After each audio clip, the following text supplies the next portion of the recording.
ସକାଳୁ ଆଜି ବର୍ତ୍ତମାନ ଅନୁରୋଧ କରିବି ଆମର रंजन कुमार दास साधारण संपादक गोष्ठा आज ये ढेंकानाल जिलार गोष्ठार जिला स्तरीय कन्वेन्शन रे उपस्थित थिबा समस्त शिक्षक शिक्षयित्री कर्मकर्ता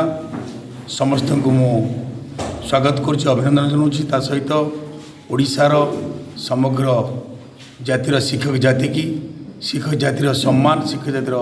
स्वाभिमान शिक्षक जातिर हक पाई जो लड़ाई चली से लड़ाई रे जो मैंने सहयोग कर गणमाध्यम समस्त प्रतिनिधि मान को स्वागत करुच्ची अभिनंदन जनाऊँगी माननीय मुख्यमंत्री गतकाली जो घोषणा करछन्ती जे 6 मास भितर एक कमिटी गठन करछन्ती से कमिटी जो रिपोर्ट दब तार रिपोर्ट आधार रे मुख्यमंत्री माननीय मोहन चरण माझी का सरकार तार निष्पत्ति नेबे एवं विद्यालय गणशिक्षा मंत्री एक ट्वीट करछन्ती मु एई कथा कहया चाहूँगी जे सरकार दीर्घ दिन धरी शिक्षक मान समस्या समाधान पाई आज जो मैंने जर्जरित अच्छा 30 वर्ष धरी कार्य करुँच से मैंने अवसर नवा परे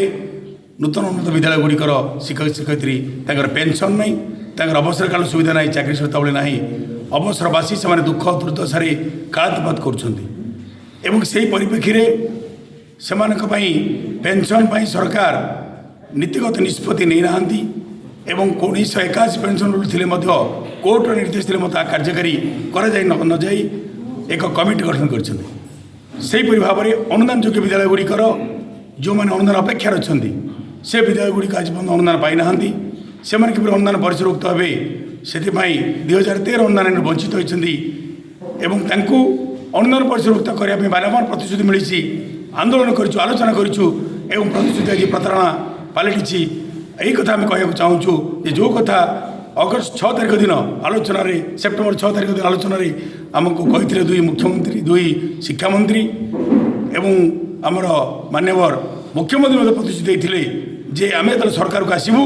आम निश्चित भाव में शिक्षक मान समस्या समाधान करूँ किंतु आज दीर्घ 1 वर्ष 8 मास बीतीगला सरकार सहित बारंबार आलोचना चली पर्यालोचना चली किंतु फल स्वरूप सरकार ताकू टालटुली अवलंबन कर पुणी घुचे दी एक 6 मास नहीं कमिटी गठन कर अशोक त्रिपाठी अध्यक्षतार जो कमिटी गठन होती आम आशा करुँ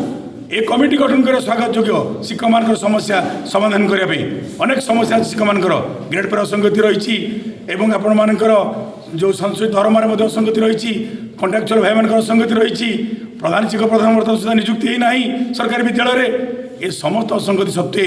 सब विद्यालय को सरकारीकरण जदि करती सरकार ताहले राष्ट्रीय स्टाफ आज पेंशन मिल नियुक्ति मिल अवसरकाल सुविधा मिल तेणु सरकार विजु बाबू करते 3012 स्कूल सरकार करते 94 मसीह आम आशा करूँ अंततः 30 वर्ष 32 वर्ष पर ये सरकार गोटे राष्ट्रीय स्टाफ नियंतु सबू विद्यालय को सरकारीकरण करूँ ये समस्त सुविधा हो कथा आम आपण माध्यम जनाक चाहूँ आ जो कमिटी करछन्ती से कमिटी 6 मास न करी 1 मास भीतर तार रिपोर्ट दो एक कथा सरकार को अनुरोध करुँ नचेत आगामी दिन में एक राजरास्ता को शिक्षक शिक्षयित्री मैंने ओह्लैबे यही कथा आपण माध्यम जनाक चाहूँ।